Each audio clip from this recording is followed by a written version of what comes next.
dear. Well, clearly that's what our conversation is about. The first conversation we're having this morning, especially for those of us who are still wondering, wait a minute, is this safe? Am I going to take it? How am I going to feel?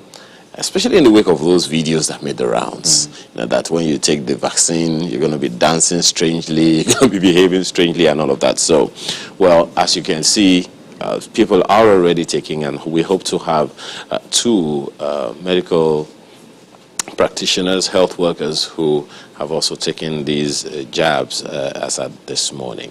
Go to Maupe, shortly to find out what you'll find on the front page of the Abuja Inquirer, particularly where it says that the Abuja residents adopt wait-and-see attitude. Maybe Maupe could explain what that means, because wait-and-see means a lot of things, and I think that's clearly maybe what I understand by wait-and-see. I'll probably get an explanation from Maupe, but wait-and-see might mean, okay, let's wait and see how this works on other people. But Maupe, what does it mean, really? Am I right? This wait-and-see mode that has been adopted by Abuja residents? We have to ask very clearly. The idea for you is actually to read the paper, gentlemen. Good morning, Nigerians. I would think that's the idea.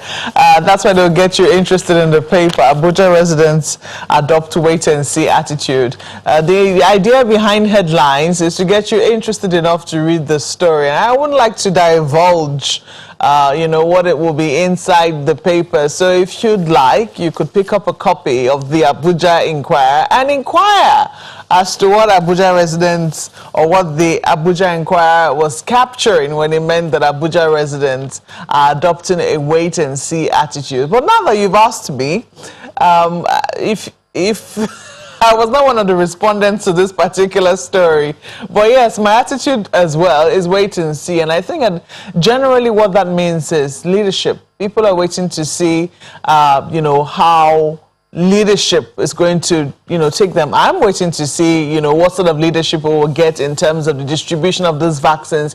We have been told that there is an online portal. You have to register.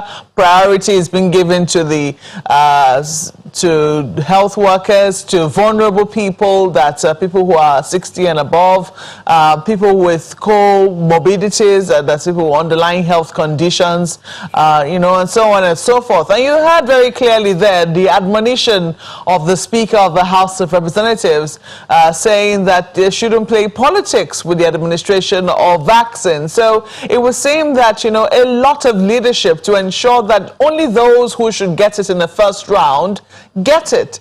People like us, we're very patient. We're going to wait our turn until it's available for everyone to see, unless they say by some, maybe some leadership direction that we should also come forward and take it. Because some people argue that that journalists too are frontline workers, even though I don't think that they are as important as health workers. It's just that I also believe that there's some double jeopardy there. On the one hand, yes, our health workers should get it first because they really need to get it. On the other hand, for a vaccine that is an emergency measure, it would seem that they're also the guinea pigs in this. But it's a good thing that political leaders are not shied away from it. They're not saying, no, we're only sending the health workers to get it first, and they are taking the back seat somewhere. They're also showing leadership by also taking the vaccines to let the people know that it is safe. So if by some stroke of luck, by some leadership, some firm leadership, we see very clearly how people are being enumerated and being asked to come forward and take these vaccines, I'm hoping that people will, follow the line. Don't jump the queue. People will be orderly, and the people will eventually do what is best for them by making sure that these vaccines go to those who only and actually need it. Gentlemen. Talking about leadership, how leadership is taking this on board. Just on Saturday, we recorded we have seen what happened on Friday, when some health workers took these vaccines. But then the following day, Saturday morning, sometime before, I think about 11:30 or thereabout, 11:30, 11:40, the ceremony took place where the president and the vice president received their jabs. Take a look.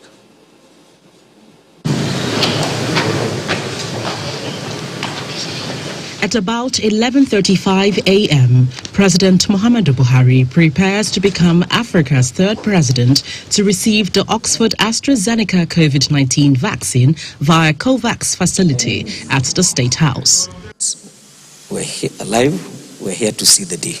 On live television, the already loaded medical tray is rolled out in full view. The Vice President, Professor Yemi Osinbajo, Chairman and other members of the Presidential Task Force on COVID-19, as well as members of the President's Cabinet, witnessed the vaccination, a process the Minister of Health earlier described as painless, followed by mild discomfort.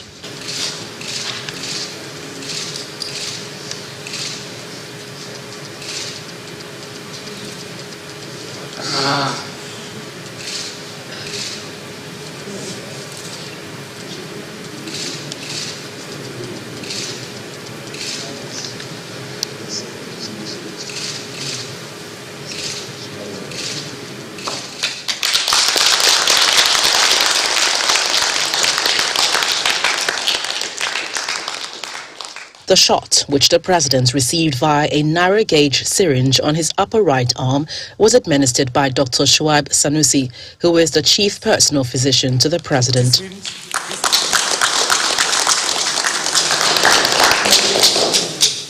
Personal physician of the Vice President. 6 minutes after, it is the turn of the Vice President, Professor Yemi Osinbajo, who is administered by his personal physician, Dr. Nicholas Audifren.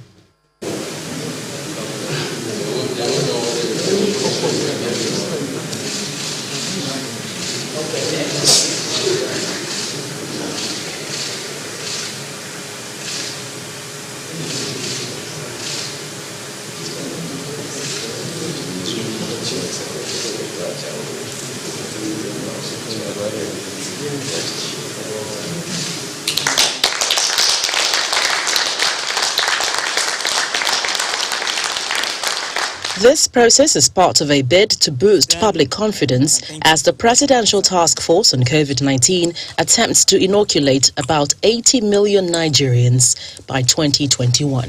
Today, Mr. President and the Vice President have equally demonstrated leadership by offering themselves for the Nigerian people to believe in the safety and the efficacy of the vaccines that we have procured and is being deployed.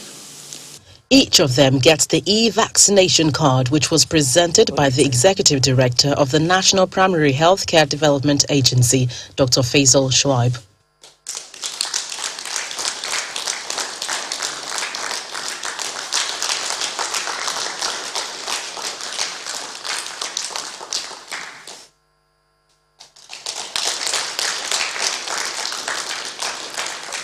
The president, who observed the protocol of less movement after the vaccination, tells Nigerians that he has faith in the vaccine. I have received my first jab and I wish to commend it to all eligible Nigerians to do same so that we can be protected from the virus. I urge all state governments, traditional and religious leaders to take the lead in the mobilization effort within their environment and spheres of influence.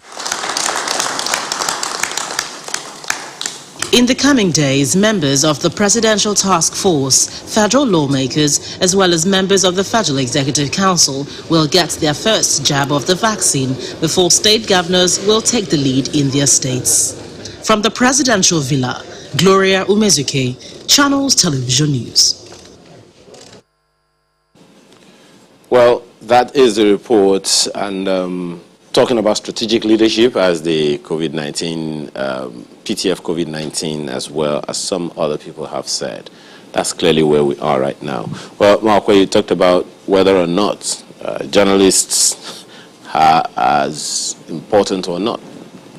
Well, I have reports, a message that tells me journalists are as important as well, especially because we also deal with all kinds of people. Maybe not frontline health workers, that's not what we are. We're not frontline health workers, we're but frontline workers in some sense. But, you know, that's a conversation that I'm sure is brewing, and we'll see, I mean, the response to that. But, you know, so the frontline health workers, 4 of them got it on Friday. The president and vice president also got it on Saturday. And, you know, this is a period of, you know, maybe the wait and see, also another angle to the wait and see, which has been spoken about, because this is still some form of emergency use. And this is where actually in an active phase of research, as it were, active phase of vaccine development. So those people who have taken already will be definitely monitored. I mean, it would be good to know how they feel. What does it feel like? What is next? What are they going through? And interestingly, we have someone who has already taken the jab joining us from our Abuja studio. Malkwe. Specifically the second person to... Yeah. Well, yes, I was still listening to my guest here, still prepping here. But hey, we have him here in our studios. He's a man of many firsts, and that's what he was just telling me now. Dr. Yunus Tairu is the team lead at the Gwagwalada COVID-19 Isolation and Treatment Center, and also the current head of Medical Microbiology Department at the University of Abuja and University of Abuja Teaching Hospital. He tells me that he was one of the first people, the team lead, to admit the first COVID-19 patient here in the Federal Capital Territory, and now amongst the first batch of people to have received the COVID-19 vaccine in Nigeria. How does it feel? I mean, just narrating your many first ordeals, because being first, I mean, I'm a firstborn in my family, and I know how it can feel to be the guinea pig, you know, you're the one that tries everything. Yes. If it's good, well, good for you. If it's bad, well, how did you feel going through that, especially when you had to admit the first COVID-19 patient here in Abuja? It's good morning, and good morning to you, Mokpe. I mean, seeing you. Good morning. It's always seeing you on the TV, and good morning to Nigerians. I think it feels so excited. I feel so excited, and it's amazing that there are a lot of work that have been put together by, and we've been doing by the crop of medical, health care workers. Because I still feel with nostalgia, those instances, the first time when we said COVID was coming, there may be patient coming to Abuja. What do we do? How do we do it? How does it feel like? What will happen? Are we going to get infected when we see them, when they say it's transmissible? But we thank God that we took in the first patient. Were you scared? Not at all. In fact, far from it. In fact, I was just there to lead the army, the generals, and now today they call me the field marshal. So to go in there and then take the patient, because somebody has to actually do it. You just have to. Somebody has to be, just like what you said, being the firstborn of the family, then you have to be the guinea pigs of rest. So we said, okay, let's be the guinea pigs and let's go in and take the patient and make sure we actually contribute to a seemingly steady health system in the FCT and at large Nigeria. So I was not scared. I find it remarkable that you weren't scared. I mean, the way your manner in which you speak about it, you sound almost excited. It was like another challenge. Bring it on. Fantastic. I mean, you just said it all.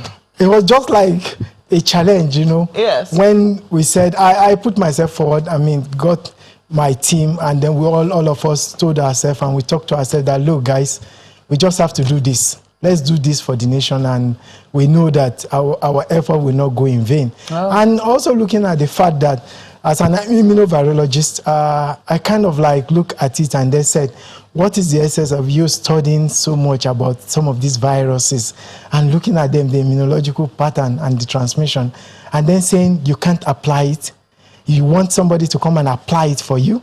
These are some of the things that actually got stuck within our thinking, and then we just find that, man, get out there and do what you know how to do, and by God's grace you will. And we thank God we're still sitting down, and I've not been infected since going in, coming out, and going in, and all those things. Every day? Every day. Not once were you infected and, but didn't show symptoms, asymptomatic as we're told. Not once. Not once, That is amazing. I've done up to about testing myself regularly to see if there is going to be a period where we're going to break the gist, but I mean, it's just been so, it's amazing. Maybe there is some immunity you have already, and maybe you didn't need this vaccine. I've just said that sometimes some people always look at and sometimes see me take maybe some ginger drink and some drink, and said, wait a minute, this team lead, I hope he's not taking some concoction. I said, there's nothing like concoction in there. Knowing the pathogenesis and putting some science to some knowledge, we got, I think those are the things that actually made a lot of difference. But, much as you weren't nervous, I'm sure that your family members were nervous on your behalf. How did you manage that? This is one thing that actually should be, and which we want to apply to the vaccine also. In fact, the vaccine also, you see, we're taking the vaccine. I had so many calls from family members that, what? You did what? You took what? You took the vaccine? You, this guy, what's the problem? You went in there to meet the corona patient. You came in again, you took the vaccine, and so many, but you need to dance it. And one of those things is the will for you to tell them that, look at me. I've seen the COVID patient. I've taken the COVID patient in. My guys have done that, and nothing has happened. And we are still going on. And you can see no symptoms. And smiling, laughing, and just living everything and living your life as it goes, one step or the other. We were able to convince them to tell them that. They were worried, actually, including my family. As they should rightfully be. Yes, and sometimes when you come back home, it's just like the kids saying, Daddy, wait. I said, well, don't worry, I've disinfected. And that's one of those things that when you explain to them what you've done, that when you see a patient, when you are coming out, you disinfected, you disinfect, and then that is a safety level. And I think with that, and everybody now started looking at it, okay, something is going on and something good is going on. And with that, they now started believing. And some of them also now feel that, well, let us also join the response and also see what can we do. Even if not from the medical perspective, maybe some other things that they can do to make sure that actually the response is awesome, So I think that is just it. They were so scared, but we thank God that with explanation, and that is something that I think we need to all do as medical health personnel. We should go in there and explain to the general public in words that they can understand, in languages that they can understand, and in a manner in which suspicious and things like that will not, come about. I think we'll be able to send in a right message, just as I send the right message to my family members and other people that are around me. Your optimism is very infectious. I mean, it's got me smiling throughout this morning. I just want to keep laughing. But, much as you looked at it, I mean, this COVID-19 coming into the country, you looked at it as a challenge and you handled it as such. I also remember very clearly then the Nigerian Medical Association being very particular about guarding their territory and saying, what are you bringing in doctors from China or wherever it is? We can handle this here. It's a good thing that you also saw it in that perspective and decided to, handle it headlong. But what have you found as the biggest challenge in terms of, the response? Because for a number of people, it wasn't so much that Nigerian medical personnel couldn't handle it. It was the infrastructure. They worried about the state of our facilities. We recall that, shortly after, I think the PTF COVID-19 team had to keep going around. And I remember Boss Mustafa saying that they didn't know that the state of our healthcare system was this bad. Didn't that make you a bit nervous in terms of, what had to be done? Were you a bit, I don't know, worried? Well, let me just put it in the perspective that sometimes you see there are three things that actually makes up when we talk about real healthcare. One of them is when we talk about infrastructure, which is key. I mean, the structure to be there, buildings, and then having equipment and all those things to work with and the rest. That is one, which is key, which is good. The second one is what we call the manpower itself. And then the third one is finance, financing and all those things. I think one of those, the easiest thing that you can get is actually the trained healthcare professionals. I need you have the best in the country. I mean, you always know that if Nigerians tend to bring back all the doctors that are Nigerian doctors that are in the United States of America, they all said it, that the health system will collapse, you know. We have that, and that one is awesome. We have that on ground. Now it's now left to now talk about the commitment to actually outweigh the economic part of it. What do I mean by that? The economic part of it in terms of funding, bringing money, making you so comfortable, making sure you have everything you have. I mean, you don't have to go back home and now start thinking, wait a minute, how am I going to feed my family? How am I going to do this and the rest, you know? But that optimism that, wait a minute, I need to show to the world what I can do. And maybe from there, something else can build up, now takes care of what we call the second challenge, which is finance. But the one that is biggest, which is challenging, is that infrastructure. And thank God that we had COVID, because with that, just after the Secretary of the Federal Government made that statement, you know, he called upon all the health technical groups, you know, and then make sure that he set up a committee and then made sure that the gap, widening gap, has to be reduced, and it has been reduced. For the first time now, we have in each state to build an infectious disease center, ID center. We have one currently in the University of Abuja Teaching Hospital, Gwagwalada. But now to replicate it in each of the states, that is awesome. Because one of our biggest problems, and we can talk about in Africa and in the tropics, is infectious disease.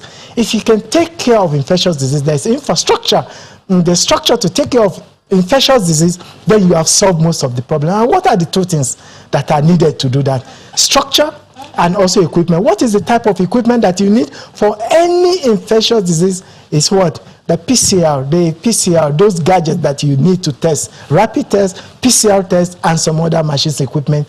I can tell you from where we started from a very low level number of PCR in the country. Today, we have in the old, I can say this boldly, in the whole of Africa, we have the highest number of PCR testing sites, even higher than that of South Africa. So that is awesome, and that means that a lot of things have been brought in. And with that gap being reduced, most of us can actually come in there. It means that when we have any case, or let's say, for instance, another virus comes up called Buhaha virus, let's say, that means that we can actually make diagnosis. No virus comes up just yet. We hope that no virus comes up just yet. But I'm going to introduce right now our second guest in the studio, Dr. Abdulsamad Ayinde is a family physician, and also, he works at the National Hospital, and he's a member of the COVID-19 management team, and also one of the recipients of the COVID-19 vaccine. You're welcome to Sunrise Daily this morning. Thank you very much.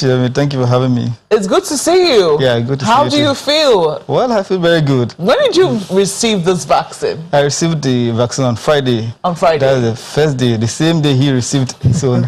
He was I think the second person, and I was the fourth person. Wow. I mean, did you feel like you're doing something great, or did you feel like, oh my God, healthcare professionals, we just always the guinea pigs? How did you feel? Yeah, I felt very good. I actually wanted to pass a message across. Okay. You know, there are a lot of misinformation, a lot of information on social media telling people about the bad effect of vaccines and scaring people away. So with the arrival of vaccine, I just wanted to pass a message across. The vaccines are here. We need to go in and get vaccinated.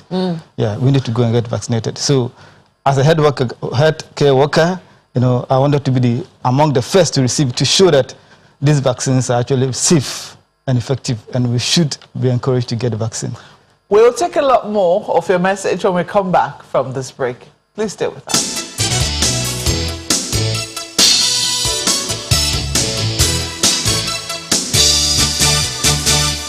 Well, I'm sitting with two heroes in the studio this morning, and I'm a little awestruck. Maybe that's the reason I've been giggling all morning, I don't know.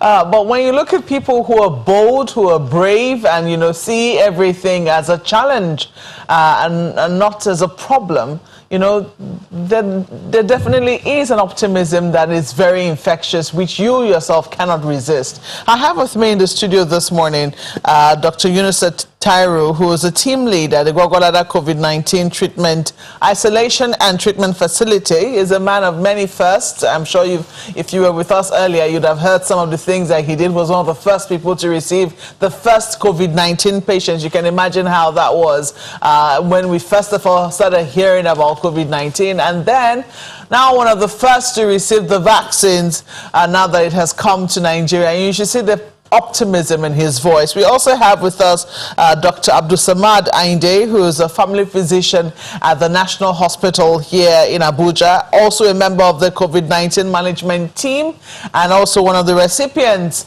of the COVID-19 vaccine. Gentlemen, I have lots more questions to ask you, but I'm going to throw it over to my colleagues in Lagos because I also know that they have questions as well. Gentlemen.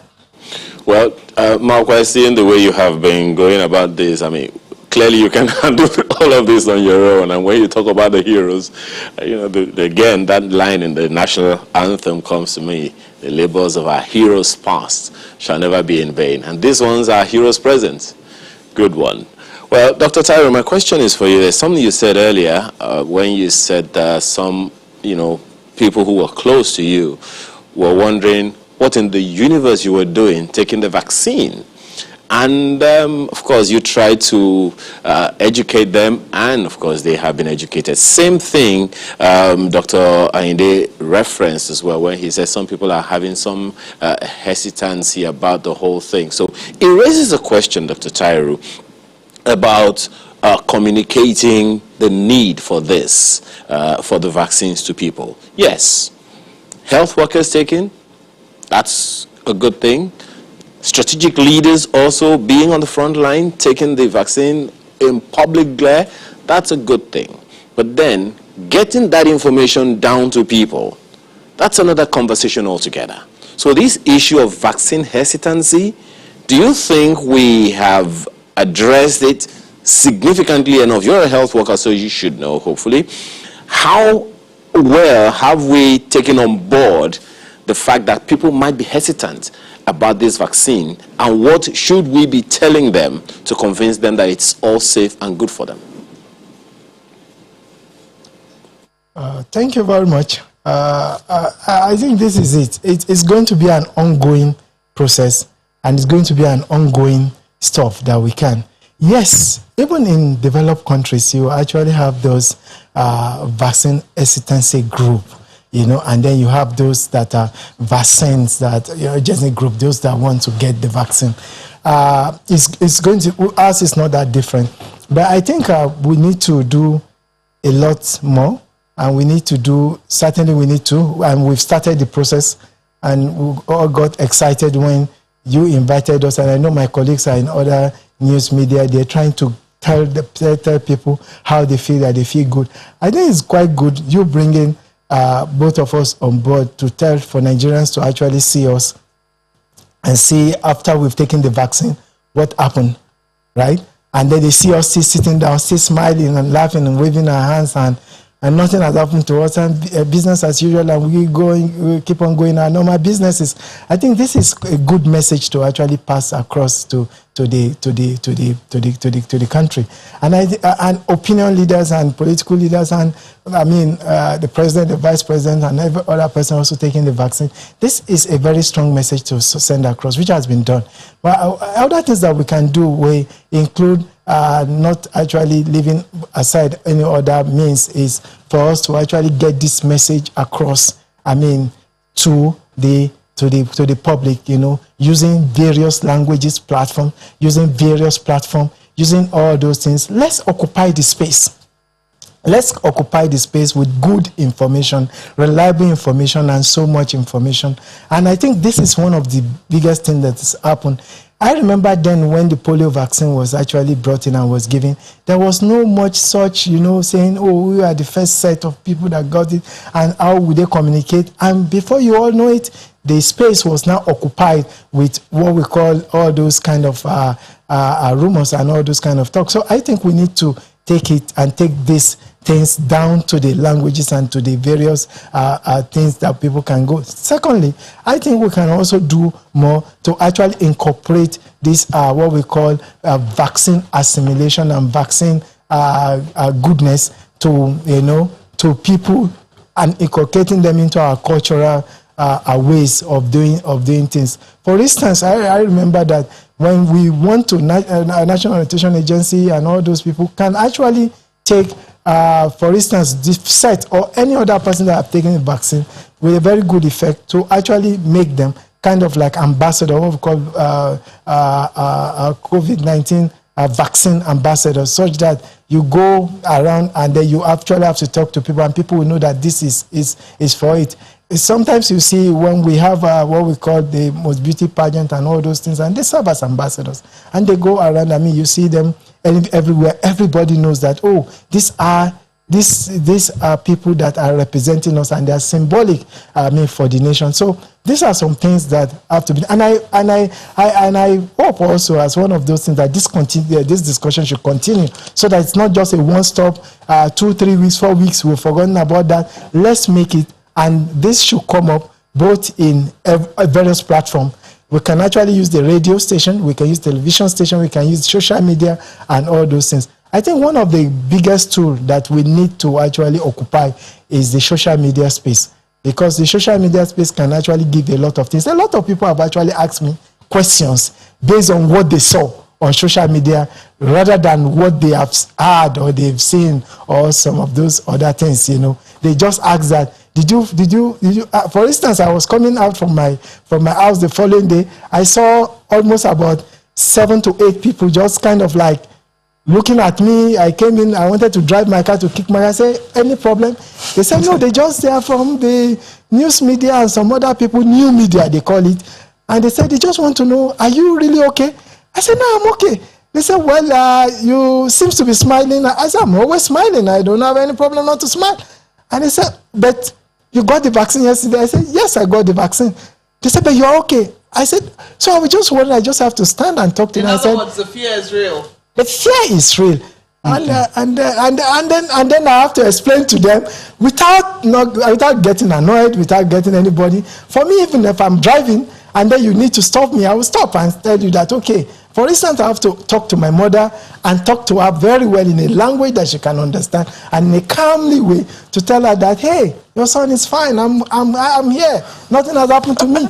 And this is the kind of language we have to. It means that all of us that have gotten the vaccine, including various healthcare workers, you are working in the COVID-19 center, or no, you are not working in the COVID-19 center, but if you have gotten the vaccine, you have a job to do, and that is you need to also permeate into the community to actually tell them about the vaccine. I was in Dobi yesterday. That's an interesting charge. That's an interesting charge. Let's throw it back again to Lagos. I don't know if Kaide has a question, or Ayo, you want to continue? Well, yes, I just have one question for Dr. Ayinde, actually. It's a catalog of questions like you, but let me ask Dr. Ayinde, because he began by talking about, Dr. Ayinde, you began by talking about the fact that there is a need to bust some myths out there that people have about this COVID-19 vaccine. So what are some of those myths, those misinformation that you have heard, and what are the responses you would give to them to allay people's fears that this is good for them and safe? Thank you very much. First of all, since the beginning of the pandemic, we have 2 very important groups of people. We have the COVID skeptics, and then we have the vaccine skeptics. These people do not only exist in Nigeria, they exist in all parts of the world. And since the pandemic began, we've been trying through a lot of communication information, been telling people that this COVID is real. I'm sure you'll be surprised to know that up to now, a lot of people, including some healthcare workers, do not believe that COVID exists. Those that have not worked directly with COVID patients, they believe that it does not exist or it's a myth. Now, back to your question, let me give you an example. Somebody from my family called me when the person heard that I was going to take a vaccine on Friday. The person said he saw a video on WhatsApp. The question I was asking, if you take the vaccine, are you going to stop wearing masks? He said no. If you take the vaccine, are you going to stop social distancing? He said no. Are you, if you take the vaccine, will you be prevented from transmitting the virus? He said no. So these questions got me bothered, and I told the person, First of all, when you want to look for very good information, you look upon your religious leaders, your imams, your afars, and then when you want to source for very good news, you listen to very good news channels like channels, NTA, and government officials. So why will you depend on social media for information as important as vaccine? And vaccines has been with us for a very long time. We've had vaccines for, just like my colleague said, poliomyelitis, vaccines against chickenpox, vaccines against mumps, vaccines against hepatitis, and we've grown with vaccines. We've received vaccines throughout our life. So how is this one different? So if you want to, as a medical personnel and as a family member, if you want correct, genuine information, you should ask me and I'll be able to tell you. But I think it's actually very, very difficult. We should use, just like you said, a lot of platforms, including the social media, our stakeholders in the community, religious leaders, market leaders.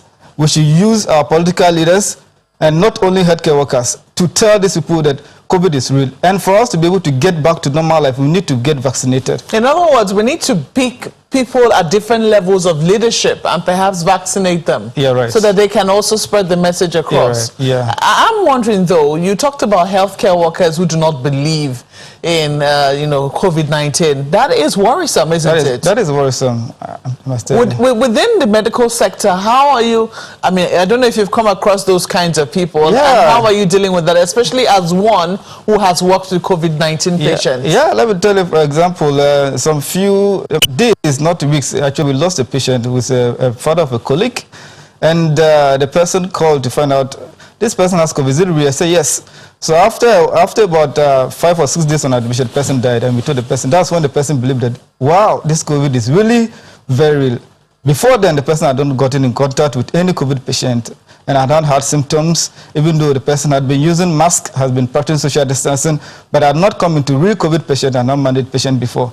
So he was actually very, very surprised to see that somebody that he knew could deteriorate within a very short time and die of COVID-19. And from since then, he told me that he actually believes now that COVID exists. And it's very worrisome because, a lot of people also look at healthcare practitioners as leaders in that industry. I mean, if I had an uncle who was a doctor and I'm saying, they're treating COVID-19 patients and he says he doesn't believe in it, it's not true, or it's some other illness, even if I had faith in it, I'm sure my faith in it will come down. Yeah, definitely. So it is very worrisome that within the medical circle, you say that there are still those who do not believe in COVID-19. Let me quickly flip this, though, to my colleague, Kayode. I think he has a question for you.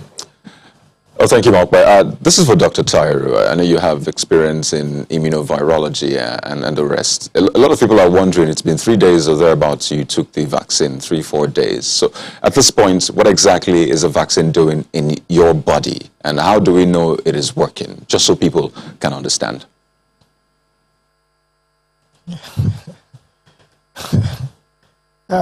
Thank you very much, Kayode.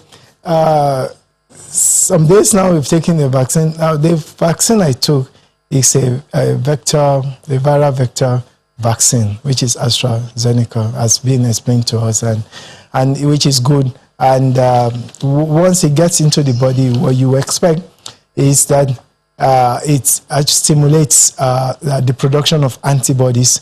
And these things that are being produced in a layman's language are things that are going to now go around my nose, my mouth, the eyes, the mucosas we call them, and they will line up those all areas such that when I come in contact maybe with a patient that is, or with somebody that is having COVID, even if the person is symptomatic or not symptomatic, I would kind of like, it will take it up and then take it up out of the body. What we always say is that what I've taken some days back are things that are going to be like a precursor. They are things that are going to come in to now allow the body will recognize it as what we call substances that are like the virus.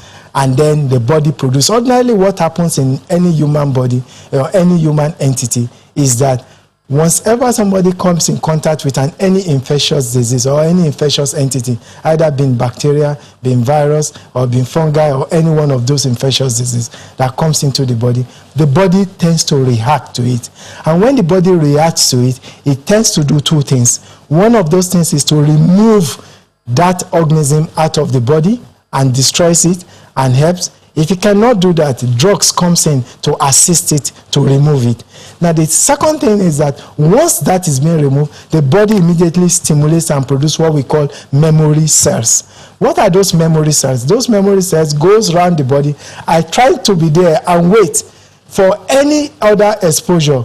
In case the person now comes in contact again with that entity, there's already antibodies in the body. It just binds to it and then tends to remove it from the body and take it away, such that the individual is walking about, he never even know that there is a second exposure. He has been exposed and it has been removed from the body, and that is what we call being healthy. And this is what I know, that this vaccine has already started in my body. It has already started to produce antibodies. And somehow you always ask that, how will you know if this vaccine has actually got into the body? Usually you expect one of those kind of like what we call sometimes reaction. You get some little what we call some things, as you know that something has evolved, something has gotten into your body, and then that is just for some short time, and then you know it, you are already there, you are working. So these are some of the things that I expect that vaccine to be doing, and is doing that. Okay, and you already have belief that it is. But just quickly, as we wrap up now, just going to ask you, do you feel invincible? Do you feel like I can walk into any COVID-19 treatment center without my protective gear and I'll be just fine? No, it's not invincible. Up to now, we don't know how long the protection lasts. And we actually have some information that the vaccine may not protect you from transmitting the virus to another person. Yeah, and it takes time before the immunity is established. And we know that this particular vaccine, the AstraZeneca vaccine, you have to take 2 doses for you to be certified completely or fully immunized. And that is about in 12 weeks' time. So I'm not fully immunized, so I can't do that. If I'm doing that, of course, I can get the virus. Is unethical. You're putting yourself at risk as well? Yes. Okay. Yes, and putting others too.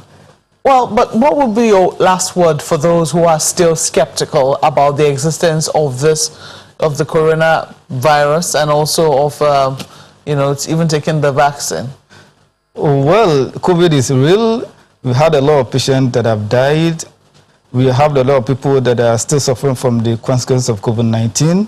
And COVID-19 has caused a lot of havoc in the country, all over the world. That's enough for one to believe that there's COVID-19.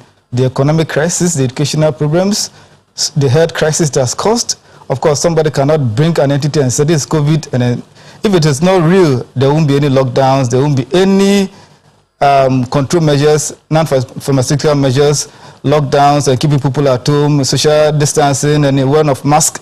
So it exists. And the fact that we have lost some notable people in the country shows that actually exist. And those that do not believe that vaccines are essential for control of COVID-19, they have to understand the fact that our population is about 200 million. US population is about 332 million. Right now, US has vaccinated more than 80 million people. We are just starting from the initial 4, and then maybe by this morning we have up to like a couple of a dozen people being vaccinated. So we should try as much as possible to seek information from the appropriate places, follow our leaders, and then listen to them, and then abide by all the rules. And when we have the opportunity to take the vaccine, when it's our turn, please, we should go ahead and then take it. It is safe, it is effective, and it's going to prevent us, and it's going to help us get to our normal lives. All right. Gentlemen, it's been a real pleasure speaking to both of you this morning. We have to thank you so much for your sacrifice, leading the forefront of, being at the forefront of the war against COVID-19, and also coming to share your experience with us and our viewers this morning. Dr. Yunusa Tairu is a team leader at the Gwagwalada COVID-19 Isolation and Treatment Center, and also the current head of microbiology, medical microbiology at the University of Abuja, University of Abuja Teaching Hospital. And we've also been speaking with Dr. Abdusamad Ainde, who is a family physician at the National Hospital, member of the COVID-19 management team, and also a recipient of the COVID-19 vaccines. Gentlemen, thank you once again for coming on Sunrise Daily this morning. Well, that's it for this segment of the program. I'm going to hand you over now to Lagos for the continuation of other segments of the show. Please stay with us.